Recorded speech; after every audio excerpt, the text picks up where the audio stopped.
Olá, tudo bem? Estamos aqui para mais um estudo do nosso livro de Números. Estamos agora no capítulo 3. Eu convido você, pega a tua Bíblia, venha junto comigo aprender e saber mais o que Deus está falando conosco através deste capítulo de Números, de capítulo 3 do livro de Números. E que nos diz assim: E estas são as gerações de Arão e Moisés, no dia em que o Senhor falou a Moisés no Monte Sinai. Os nomes dos filhos de Arão são estes: Nadab, o primogênito, depois veio Abiú, Eleazar e Itamar. Estes são os nomes dos filhos de Arão, dos sacerdotes que foram ungidos, a quem ele consagrou para o sacerdócio. Mas Nadab e Abiú morreram perante o Senhor quando ofereceram fogo estranho perante o Senhor no deserto de Sinai. Eles não tiveram filhos. Eleazar e Itamar exerceram o sacerdote diante de Arão, seu pai. E o Senhor falou a Moisés, dizendo: Faze chegar a tribo de Levi e põe diante de Arão, o sacerdote, para que o sirvam. Nós observamos aqui uma passagem aqui no capítulo, no versículo 4, onde diz, que chama-nos a atenção, onde fala que Nadab e Abiú, eles eram filhos de Arão, só que esses morreram no caminho, né? Que eles estavam no caminho para a terra prometida, eles morreram no deserto de Sinai. E por que eles morreram? Eles ofereceram holocausto estranho a Deus. E Deus pediu para que não oferecessem nada estranho para ele. Ele avisou antes, eles não obedeceram. E Deus castigou, né? Deus já tinha avisado, olha, se alguém oferecer fogo santo diante, holocausto, fogo estranho diante de mim, essa pessoa deve ser morta. Mas quem ofereceu? Foi o sacerdote. Foi o próprio sacerdote, porque aqui Nadab e Abiú já eram sacerdotes, eles já eram consagrados para ser sacerdotes. E eles desobedeceram a palavra de Deus. Aí Deus feriu eles, matou eles. A Bíblia fala que eles morreram. Por que eles morreram? Ainda falam até o motivo que Deus matou eles. Porque eles ofereceram fogo estranho a Deus. Ofertas, né, ilícitas diante de Deus. Eles morreram. Talvez você pergunta: nossa, mas Deus não podia perdoar eles? Deus já tinha avisado para eles. Isso é para nós, isso serve de exemplo para nós temermos o Deus que nós servimos.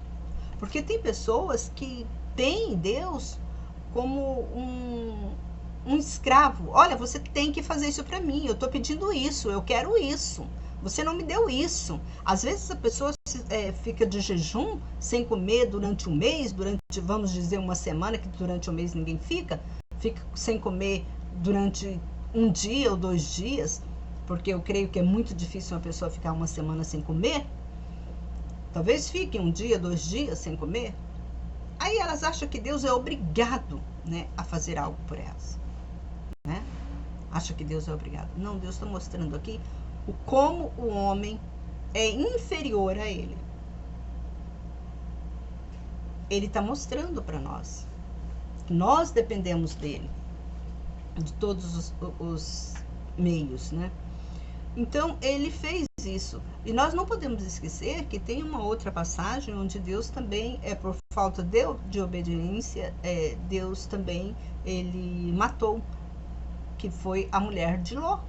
Quando Deus tirou eles de Sodoma e Gomorra, Deus falou para Ló e a família dele: não olhe para trás, porque se vocês olharem, vocês vão virar em estátua de sal, morrer.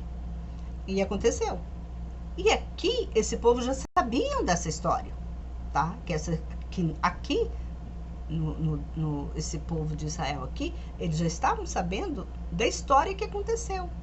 eles já sabiam também da historinha, né, do que aconteceu com Adão e Eva. Que Adão e Eva viviam no paraíso e depois foi para onde? Por falta de que eles vieram aqui para a terra? Deus tirou eles lá do céu, eles foram mortos e vieram, Deus trouxe eles aqui para a terra. Por quê? Por falta de obediência. Eles não obedeceram a palavra de Deus, quando Deus falou, não coma desse fruto, porque no dia que vocês comerem, vocês vão morrer. Eles fizeram o quê? Desobedeceram. Então, isso mostra para nós claramente que nós somos dependentes de Deus. Nós não podemos achar que Deus, porque Deus nos criou, imagem e semelhança a Ele. Então, nós não podemos achar que nós somos maior que Ele. Nós somos criaturas. Ele é o Criador. Quem é Criador, manda na criatura. Só que tem muitas criaturas, infelizmente, que se acham, né, Criador. Ou se acham, é como aqueles filhos desobedientes, né, que fica pedindo para o pai, eu quero isso.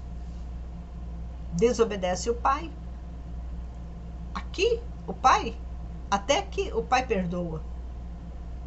Mas Deus, a palavra de Deus é sim, sim, não, não.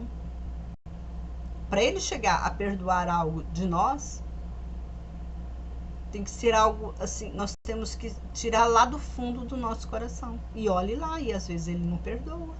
Às vezes aquele castigo, ele fica retido.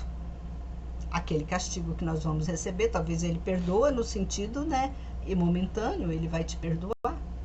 Porque ele viu o seu pranto, ele viu que você se humilhou, que você está se humilhando, porque para você receber perdão de Deus, você tem que se humilhar diante dele. Tem que fazer como Davi fez. Davi, quando ele pecou, Deus castigou ele com o quê? Com a doença do filho. E ele ficou de jejum o dia todo, vestiu-se de saco. Enquanto Deus, e ele achando, né, que Deus ia perdoar ele, ele era rei. Eu sou rei, Deus vai me perdoar. Eu vou me humilhar diante dele, ele vai me perdoar. Deus não perdoou. Deus pode até ter perdoado ele, mas o castigo veio. Porque Deus não ressuscitou o filho dele. Deus levou o filho dele. Então, irmãos, nós temos que entender Deus, conhecer Deus. Porque às vezes você peca por não conhecer. A Bíblia mesmo fala que nós pecamos diante do Pai por não conhecer as Escrituras. E isso é muito grave. Muitos perdem a salvação por não conhecer a palavra de Deus. Não é eu que estou falando, irmãos. Está tudo aqui na Bíblia, servindo de exemplo. E nós temos que olhar esse exemplo e temer e tremer diante do que eles fizeram. Os nossos antepassados, eles fizeram essas besteiras, vamos dizer assim. Eles não foram perdoados. E agora, o que nos resta? É andar em obediência, é isso que Deus quer. Obediência, quero. E não sacrifício. Não adianta você ficar um mês sem comer nada. Mas se você não obedece à palavra dele, não resolve. Você tem que mostrar obediência todos os dias da sua vida. Às vezes você fez um pecado, algo horrendo diante de Deus. E você não recebe bênção. Tudo que você quer, você não recebe. As coisas é difícil para você. Mas você já pediu tantas vezes perdão para Deus. Só que perdão ele te deu. Mas aquele pecado que você fez, você vai ter que pagar por ele. É a mesma coisa, você vai comprar algo fiado, mas você vai ter que pagar uma hora aquele fiado. Eles vendem para você, mas você vai ter que pagar. É a mesma coisa, você vai na loja, compra o quê? Uma geladeira, 12 vezes de R$300. Só que você fica 12 vezes pagando. Assim é com Deus. Mesmo que Deus faz, a loja, ela vende para você. Eu estou fazendo uma analogia. A loja vende para você, Deus te perdoa. É como se Deus estivesse perdoando. A loja vende em 12 vezes para você. Você leva o objeto para casa. Então Deus te perdoa aquele pecado. Mas só que você leva o objeto para casa, mas você tem que continuar pagando. Tá entendendo? Então você também, Deus vai te perdoar, mas você vai continuar pagando, você vai ter que pagar aquele pecado, aquele erro. Foi o que aconteceu com Davi. E muitos outros que nós temos exemplo na Bíblia.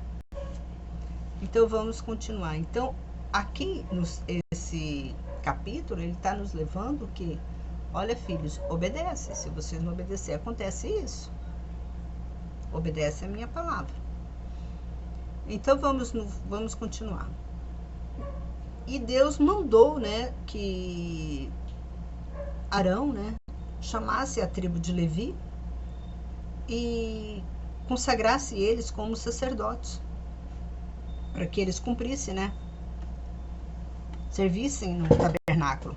E aqui fala, e eles cumpram o que lhe é devido, e toda a congregação diante de toda a tenda da congregação, fazendo o serviço do tabernáculo. Então Deus mandou, pegue a tribo de Levi. Aí a tribo de Levi, diante de todo o acontecimento, a tribo de Levi, ela simplesmente obedeceu. Então vamos trabalhar.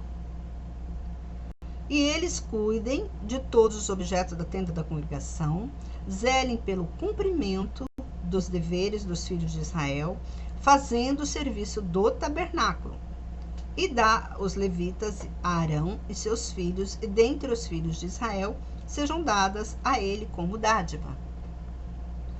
Mas ordena a Arão e a seus filhos que desempenhem o seu sacerdócio, mas seja morto o estranho que chegar. Tá vendo? Deus está avisando. Aquele que for estranho querendo ser sacerdote, seja morto. Porque eu não escolhi. Você está entendendo? E o Senhor falou a Moisés, dizendo, eis que eu tomei os levitas do meio dos filhos de Israel, em lugar de todo o primogênito que abre a madre. Entre os filhos de Israel, os levitas, portanto, sejam meus. Porque todo o primogênito me pertence. No dia em que feri todos os primogênitos da terra do Egito, eu santifiquei todos os primogênitos em Israel para mim. Tanto dos homens como dos animais sejam meus. Eu sou o Senhor. Todos os primogênitos de Israel é de Deus. Talvez você fale, o que é primogênito? Gente, não é primogênito dos filhos de Israel. Quem nasceu lá em Israel, não. Primogênito dos filhos de Israel é aqueles que obedecem a Deus. Aqueles que fazem a vontade de Deus. E o Senhor falou a Moisés no deserto de Sinai, dizendo, conta os filhos de Levi de acordo com as casas dos seus pais, pelas suas famílias, conta todo homem da idade de 1 mês para cima. E Moisés o contou conforme o mandado do Senhor, como lhe fora ordenado. E estes foram os filhos de Levi, pelos seus nomes, Gerson, Coate, Merari. E estes são os nomes dos filhos de Gerson, pelas suas famílias, Libni e Simei. E os filhos de Coate, pelas suas famílias, Arão, Izar, Hebron e Uzael. A gente tem você para pensar, quando eu estava lendo aqui, eu lembrei por que antigamente, ou até hoje, não sei como que funciona lá em Israel nesse sentido, mas quando fosse nascer um homem, né, ele era muito honrado. Quem nascesse fosse homem, se a criança nascesse homem, ela era muito honrada, a mulher que tivesse homem na família. Aí a gente observa, né? Talvez seja por causa disso, porque Deus consagrou todo o primogênito dos filhos de Israel. Ele não consagrou todo o primogênito só da família de Levi, mas ele consagrou todo o primogênito da família de Israel. Então aquele povo, eles consideram, né, o primogênito é muito abençoado, é muito honrado pelas próprias famílias, né, tudo isso. E vamos continuar aqui. E os filhos de Coate pelas suas famílias, Arão, Izar, Hebron e Uziel. E os filhos de Merari pelas suas famílias, Mali e Muzi. Estas são as famílias dos filhos, de acordo com as casas dos seus pais. De Gerson e a família dos Libnitas e a família dos Simeitas. Estas são as famílias dos Gersonitas. Os que foram contados deles, de acordo com o número de todos os homens da idade de 1 mês para cima, apresenta o número de 7.500.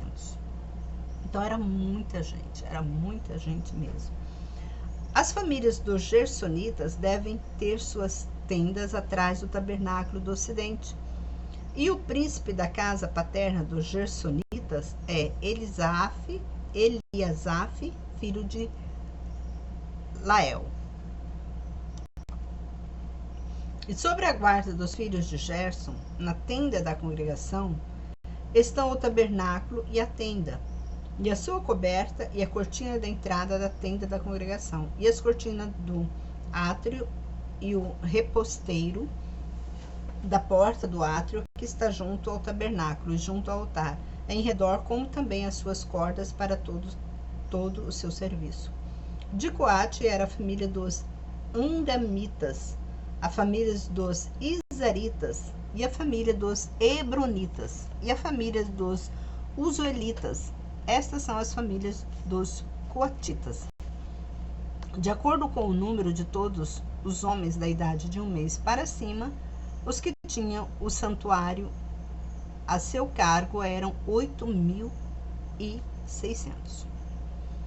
Observa que para cada lado do tabernáculo, uma família que cuidava. Era tão organizado. Se tivesse, não era o tabernáculo todo que uma família só organizava. Era para um lado. Então, cada lado do tabernáculo era uma família que organizava. Que aqui é o que está falando aqui na Bíblia.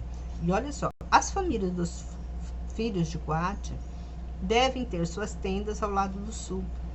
E o príncipe da casa paterna das famílias de Coatitas é Elisafã, filho de Uziel. Sobre sua guarda estejam, olha só, estejam a arca, a mesa, o candelabro, os altares, os utensílios do santuário com que ministram e a cortina com todo o seu serviço. Tá vendo? Cada família tinha uma obrigação. As coisas eram muito rígidas e muito separadas. Cada qual fazia o seu serviço. Um não vinha fazer o serviço do outro, porque eles não foram chamados para aquele outro serviço. Então, eles tinham o serviço exato que eles tinham que fazer. E o príncipe dos príncipes de Levi é Eleazar, filho de Arão, o sacerdote. Ele terá a superintendência dos que têm o santuário ao seu cargo. O príncipe dos príncipes era o filho de Arão, Eleazar. De Merari era a família dos Malitas. E a família dos Musitas, estas são as famílias de Merari. E os que foram contados deles, de acordo com o número de todos os homens, de 1 mês para cima, eram 6.200. E o príncipe da casa paterna da família de Merari era Zuriel, filho de Abiail. Eles devem acampar ao lado do tabernáculo, para o lado norte. E sobre a guarda dos filhos de Merari ficarão as armações do tabernáculo, os travessões, suas colunas, suas bacias, todos os seus utensílios, com todo o serviço. e as colunas do átrio ao redor, e suas bases, suas estacas, suas cordas. E diante do tabernáculo, do lado do oriente, diante da tenda da congregação, Moisés, Arão e seus filhos, que terão a guarda do santuário, arme suas tendas, cumprindo a guarda dos filhos de Israel. Seja morto o estranho que se aproximar. Todos os levitas contados, que Moisés e Arão contaram, conforme a ordem do Senhor, de acordo com suas famílias, todos os homens de 1 mês para cima, era 22.000. E o Senhor disse a Moisés: conta todos os primogênitos dos filhos de Israel, da idade de 1 mês para cima, e faze a lista dos seus nomes, e toma os levitas para mim, porque eu sou o Senhor, em lugar de todos os primogênitos dos filhos de Israel, e o gado dos levitas em lugar de todos os primogênitos do gado de Israel.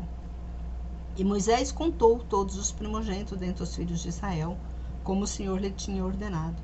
E todos os primogênitos, de acordo com o número dos nomes, da idade de 1 mês para cima, de acordo com os que foram contados, foram 22.273. E o Senhor falou a Moisés, dizendo: toma os levitas em lugar de todos os primogênitos dentre os filhos de Israel, o gado dos levitas em lugar do seu gado, e os que os levitas me pertencem, eu sou o Senhor.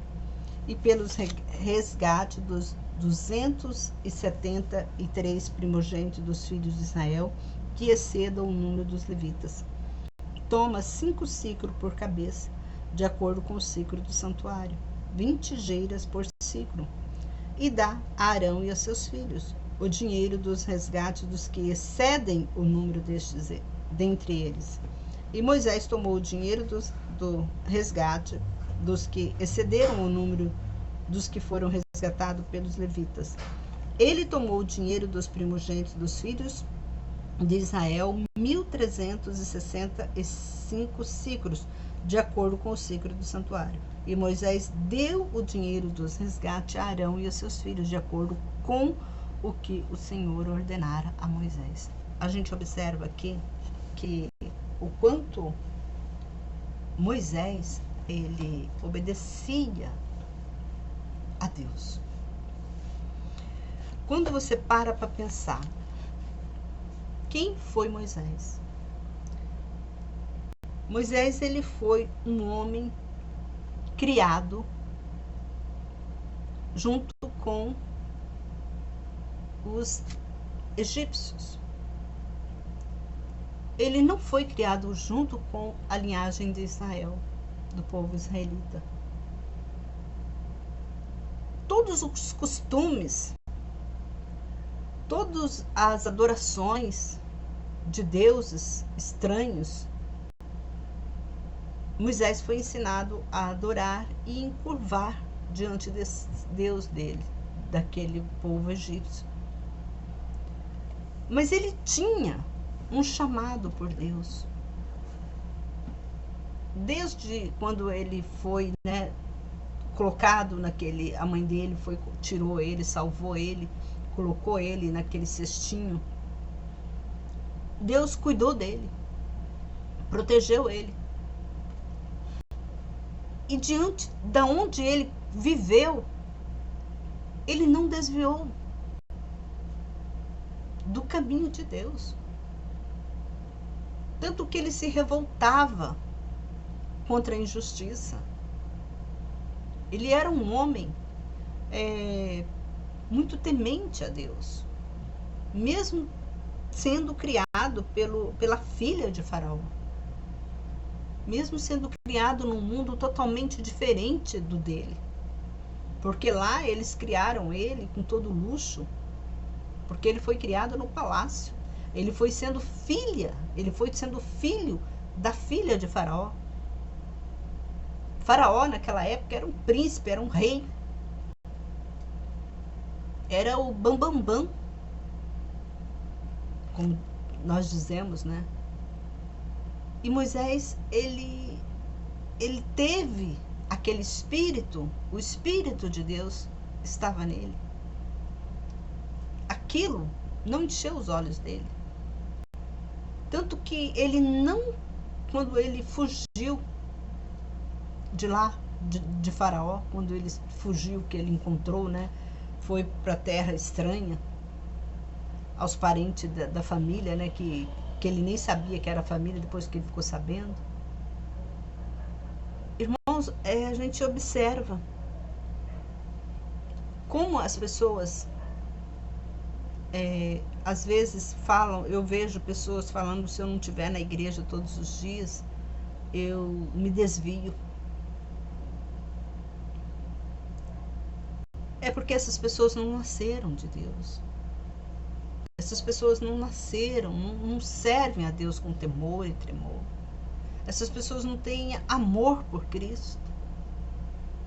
Porque para falar uma coisa dessa, se eu não estiver dentro da igreja, eu não sou. E se Deus fechasse todas as igrejas hoje, você já pensou como seria? Tem pessoas que todo domingo tem que estar na igreja. É na escola dominical, é no culto à noite, é durante a semana, ela não pode ficar um dia. Para ela, se ela ficar sem na igreja, eu já vi milhões de pessoas falando isso, não foi só uma não. Se eu ficar sem ir na igreja, eu me desvio. Aonde que está o amor dela? Será que o amor dela está lá na igreja? Está no templo? Agora eu pergunto para você, você também é uma dessas? Que se você ficar longe da igreja, você se desvia? Aonde que está o seu amor? Seu amor está lá no pastor? Está nos irmãos da igreja? Você já parou para pensar se acabasse todos os templos religiosos? O que seria de você? Se o seu amor está lá na igreja, se você se não estiver indo na igreja, você se desvia. Isso é muito feio até para você falar isso. Porque você está distante, você está tão distante do seu Deus, que você não conhece o seu Deus. O meu Deus está na minha casa, está na rua, está onde eu estiver. Se eu pedir para o meu Deus ir lá no hospital agora, Ele vai. Eu pedir intercessão aqui dentro, eu orar agora. Senhor, olha, vai lá no hospital agora. E veja aquele teu servo que está lá deitado na cama.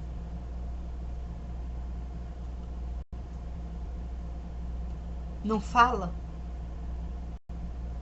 Nem se mexe.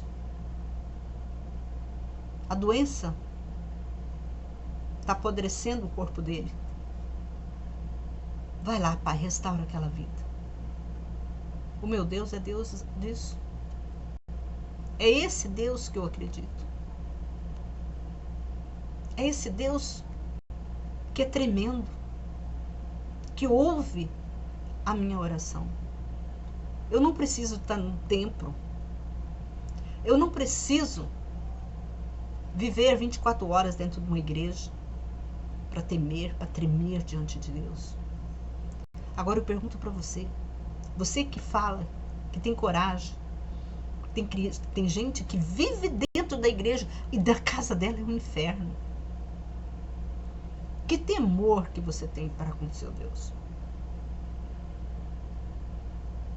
Para pensar, você é adulto, você não é criança mais.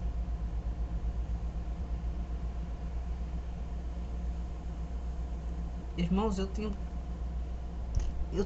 tanto, assim, pessoas, sabe, que se dizem cristã, missionária, pastores, falam cada coisas horrendas. E pior que eles têm uma multidão seguindo elas. Eu fico, gente, como que o povo está cego? Por que o povo está cego? Porque não busca a Deus. Acreditam mais em homens do que Deus. Tem pessoas que, se não for na igreja, ela se desvia, porque acredita em tudo que o pastor falar. Mas ela não sabe se aquele pastor é um homem de Deus, ou está ali como um lobo devorador.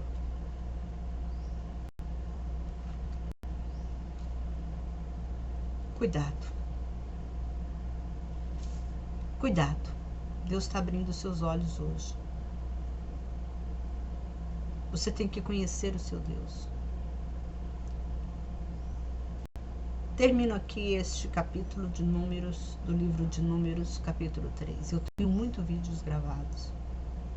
Deus falando sempre conosco, Deus nos alertando sobre muitas coisas. Eu convido você a assistirem esses outros meus vídeos que tem aqui no meu canal. Se inscreva nesse canal que você vai receber notificação de quando sair um vídeo. E que Deus te abençoe, que Deus te dê força para você ser um servo de Deus e não um servo de homens. Que Deus te abençoe, você e toda a sua família. Em nome de Jesus. Amém.